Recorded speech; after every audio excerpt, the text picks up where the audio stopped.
UFC 200 is set for July 9th at a new stadium behind New York Casino in Las Vegas, Nevada. I think it's 20,000 people strong. Will be packing the seats to check out the Conor McGregor versus Nate Diaz rematch at 170 pounds, as well as an interim fight or interim title fight for Aldo versus Frankie Edgar. Pointless. I'll go into that. We'll get into that. We have a lot to get into with the UFC 200. But first, Nate Diaz came out and ripped, as the headlines say, Dana White for giving McGregor the, quote, gift rematch against Nate Diaz at an even heavier weight.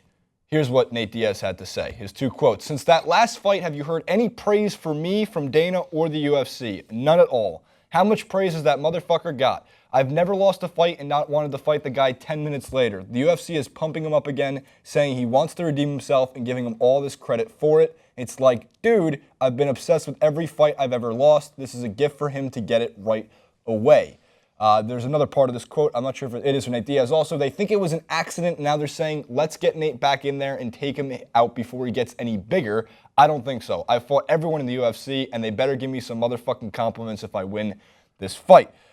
Fighting words. Well, he doesn't, even that last point, he doesn't even need to say it. And he's right, by the way. Yeah, he doesn't need to prove anything. He has proven himself. Yes, people think we're McGregor fanboys, and I am, but I'm not stupid. I understand that Nate Diaz deservedly won that fight, and he has nothing to prove, and he deserves all the credit. He was efficient. He took the fight on such short notice. Yes, and that is, he deserves that. Now he's going to get himself a camp, so he's going to be able to prove himself even more, but he doesn't have to. That's the bottom line. He doesn't have to, but I'm sure we'll go on to it.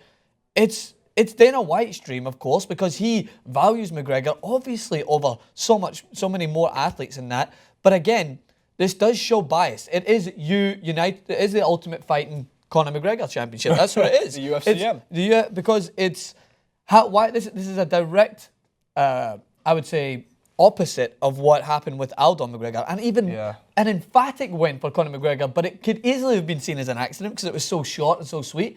Why did Jose Aldo not get the immediate rematch? I'm sure he was obsessed with getting back in that fight.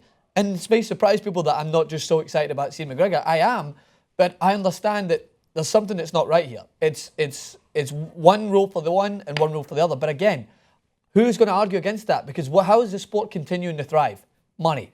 Who brings in the most money? Conor McGregor. So it's who McGregor wants, he's going to get. I don't think it's right or wrong, but that's just where Dana White's thinking. Right, I agree 100% with Nate Diaz on this one as well. He's 100% right. And he should get showered with motherfucking compliments if he does win again. And look, what I find amazing about it, there's actually two more elements. One, Bleacher Report's poll is obviously overwhelmingly in favor of Nate Diaz on this one. It's graphic number 4, Jacory, if you can get to it.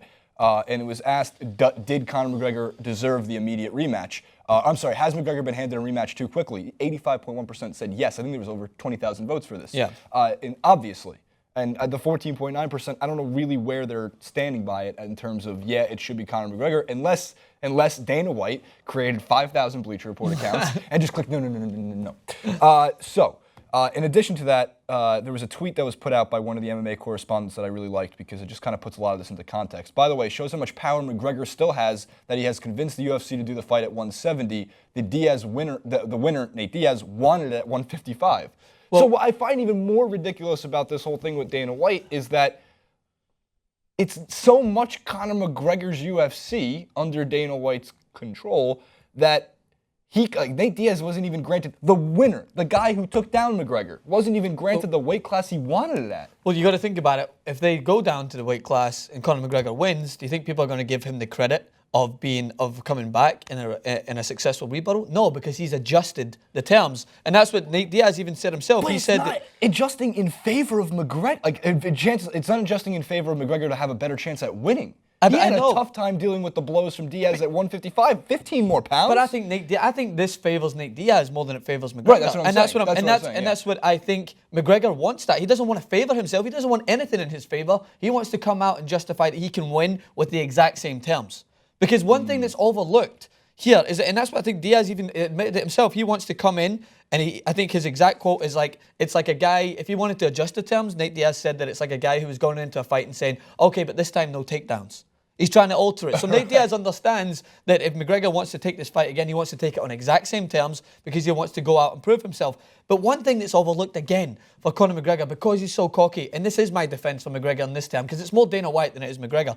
McGregor's been fucked around also. He's had 2 fights cancelled in very short notice, and he had every right to pull out from those fights. He had every right to pull out from Chad Mendes. Yeah, that's a good point. He had every right to pull out. He was supposed to fight Rafael Dos Anjos at 155. He had to fight a guy that was 25 pounds heavier than that, 15 pounds heavier than that. Jesus, my math is awful. But nonetheless, he had to fight kilograms, pounds, same these thing. things get confusing. So people need to understand that it is McGregor because he talks himself up, but it's Dana White. McGregor has been screwed over just as well. He saved UFC millions of dollars by taking up specifically the Chad Mendes one, because how much hype was put into the Jose Aldo fight. And he took a fight short notice, different fighter, different game plan. But he went in and he won that fight. It didn't work out for Nate Diaz, but I'm not going to condemn Conor McGregor for wanting a rematch. I'm going to condemn Dana White for giving it and overlooking another fighter, again, who's probably thinking they're saying, it's fucking Frankie Edgar. He's like, what's going on? That's why I said the Frankie Edgar Jose Aldo is such a wooden spoon award for Frankie Edgar. Nah. Like, you know what? Nah. We'll give you this fight. We'll give you Jose Aldo. And that's still a good fight. I know. But I it's definitely second string. No, of course. Actually, the fight card we have, it's element number 3, the entire fight card, or at least what we have so far. It's look, even though people are going to say Diaz versus McGregor, should it be really happening? Is it a fair rematch? Technically, obviously, no. And Jose Aldo versus Frankie Edgar, it's still a stacked fight card. Diaz and McGregor's the headlining fight, Aldo, Edgar. But again, Cain Velasquez and Travis Brown should be an interesting fight. I'm also looking forward to seeing Johnny Hendricks fight again. Yeah. And lastly, at the very bottom, you want to talk about someone who is equally trying to get built up by Dana White is Sage Northcutt. Yeah. And he's on the card for UFC 200. So, look, as a businessman, I understand where Dana White is coming from, even though he's in the wrong completely. Yeah. But if you want to sell and you want to keep building this product bigger and bigger, you need these type of fighters to be going at it regardless of what is considered fair. Now, we don't ever want to see the UFC, which is organized, turn into boxing, which is the most unorganized in the history of sport. Yeah. But that's kind of what this type of commissioner, in terms of what Dana White is doing, reminds me of, even though I know I'm comparing 2 very different types of run sports. Boxing is independent promoters, and it's a fucking mess. It's basically the wild, wild west still. Yeah.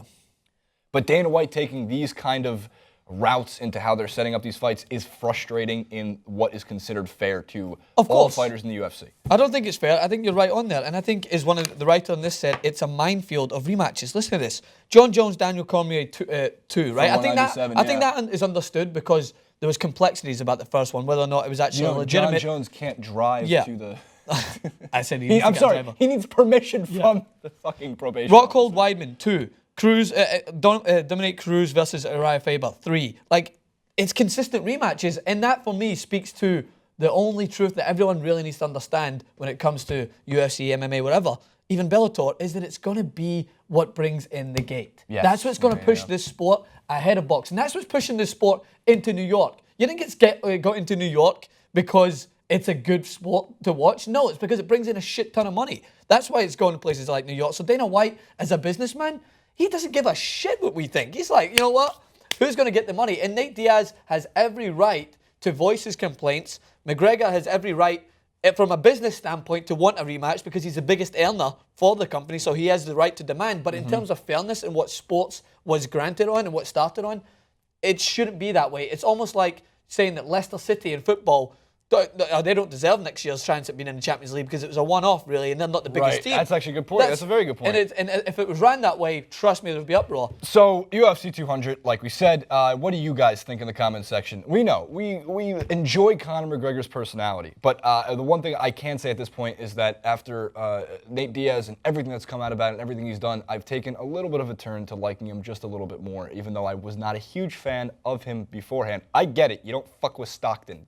You put it in the comments fucking 200 times. I understand. But what do you? I mean, obviously Dana White is the worst. So in the comments below, is it fair that Conor McGregor is getting an immediate rematch? What do you think about Aldo versus Edgar? What do you think about Sage Northcutt on the bottom of that card? Travis Brown, Cain Velasquez. Predict every single fight and outcome with every single round, and you will win Francis Maxwell's bow tie. Or Jason Rubin's Swansea shirt, because he's going to leave them at the end of the season. When they're relegated, I'm not going to get as much money. Signed by Jason Rubin, at Francis_Maxwell on Twitter, at Francis Maxwell Host on the Instagram, at Jason Rubin 91 for both, and at TYT Sports. We're also on Facebook, facebook.com/TYT Sports. Some fun videos up there as well.